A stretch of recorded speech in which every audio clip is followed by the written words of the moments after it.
Hey everybody, it's Randy Furman with Shark Fin Shears. Today I want to talk to you guys about proper blade tension. Really important. The two most important things, disinfecting and lubricating and proper blade tension.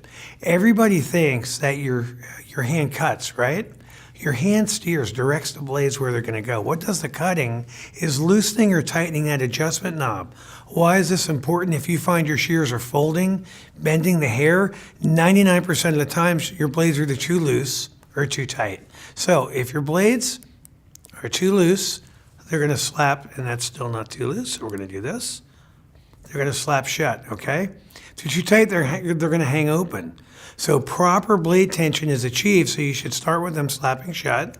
And remember, righty-tighty, lefty-loosey. So we're going to go righty-tighty, one click. I'm going to check the tension again. Still too loose. I'm going to go another click.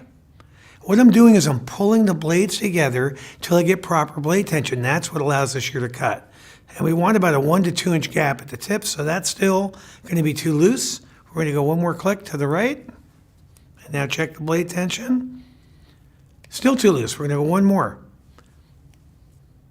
That's properly adjusted. You see I'm bouncing the ring finger blade? I'm pointing it. It can either be horizontal or right now it's pointing at about 10 o'clock. And that's proper blade tension. You have about almost an inch gap at the tips. You check it once a day, every day. Not every other day, not once a week. Once a day, every day. It takes 5 to 10 seconds.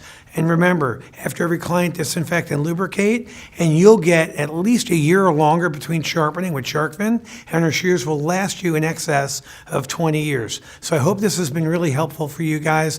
And remember, as always, it's nice to be nice.